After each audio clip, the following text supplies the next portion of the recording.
Hey everyone, Ronnie here, and today I'm going to be teaching you how to do the safety roll on concrete. Now, I'm not going to be teaching you the basics of learning the safety roll in general. I got previous tutorials covering that, so be sure to check those out. I'll have links to them in the description.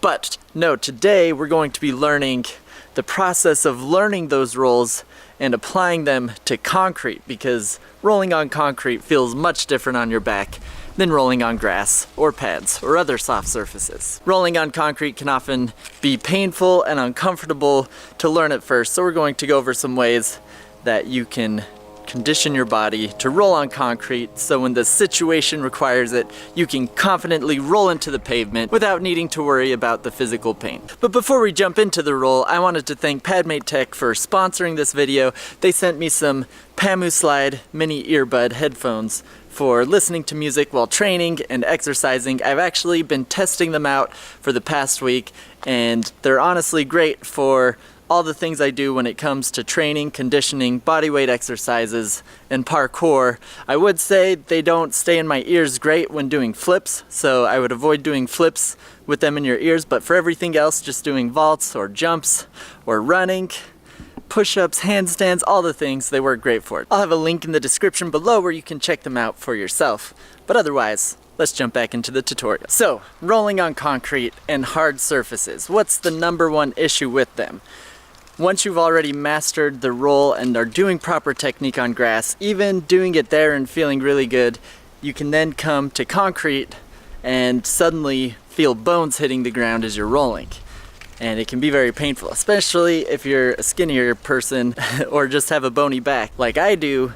I definitely struggled with that when I was first learning rolls on concrete.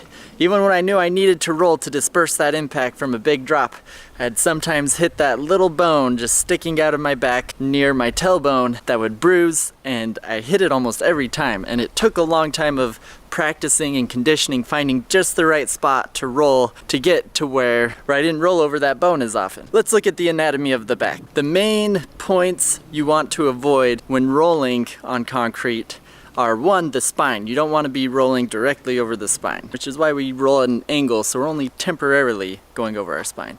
Then we have the tailbone, which you'll definitely hit if you're doing a straight somersault. Sometimes you can come out of a safety roll weird and hit the tailbone. And then off to the side of the tailbone, there's the edge of the pelvic bone, and there's actually two spots I find on my back that are potential candidates to be hit on the pelvic bone. And then finally, the hip bone. That's if you're rolling too far sideways, you can hit that hip bone. So there's all these little protruding bones. For me anyways, might be different for everyone else's body, but for me, those are bones that are all potential candidates for getting bruised when rolling on concrete.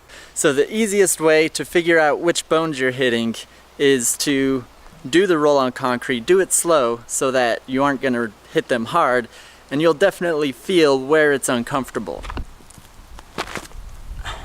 So just like that, do a slow roll, and you can feel if you're hitting any of those bones.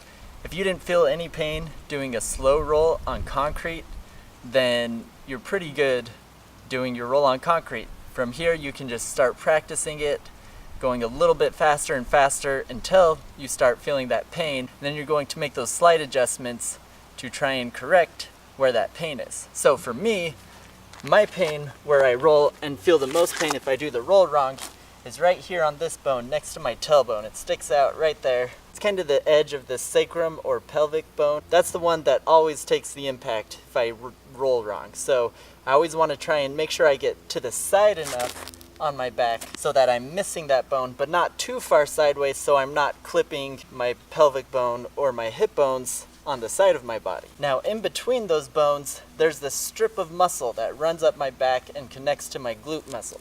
The easiest way to find that muscle and feel where it is to start by coming up where you finish your roll on that side, and then kind of lean back onto your glute muscle, the one that you usually roll up on, and then from there you're just going to roll from the angle leaning backwards where you can feel that muscle continuing into your back. And if you're feeling the bones hitting, then you know that you're hitting it. For me, it's this little strip about that wide of muscle that I have to perfectly roll along to to not hit those two bones. And the easiest way to figure that out is to just start off slowly and just trying to find where that positioning is on the ground by just doing slow motion rolling, either going backwards or forward, so you can feel it out.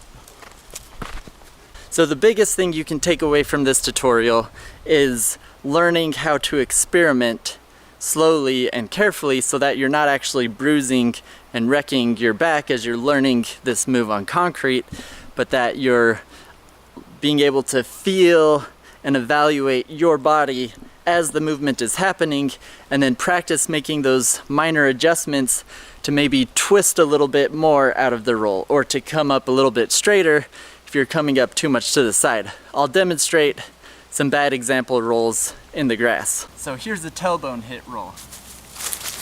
Definitely would have hit my tailbone there. Here's a hip bone roll. This is rolling too far sideways. And then to land it just in between, to hit it just right.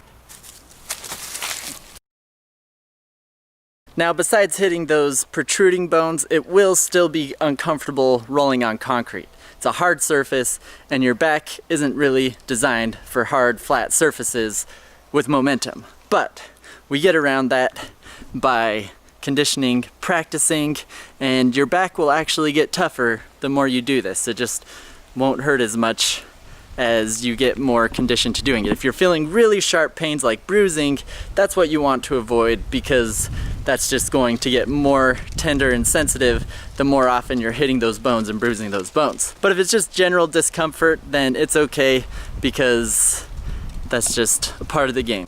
So just like learning any move, or even when you first started learning the safety roll, it's all about progression. Start off slowly, find those spots where it hurts, correct it, and then slowly roll faster.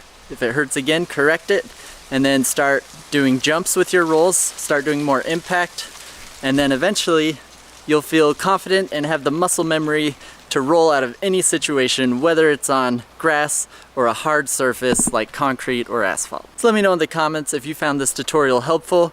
Also let me know what kinds of detailed tutorials like this one you would like to see in the future, as I've covered a lot of the basics of parkour moves and flips, so I'm starting to try and think of more creative tutorials that I could do for you guys in the line of things that I remember I needed help with when I was first learning, that I had to kind of figure out on my own. So if you think of anything, let me know, but otherwise I'll start trying to come up with more tutorials for you guys. So once again, thanks for watching everyone, and we'll see you next time.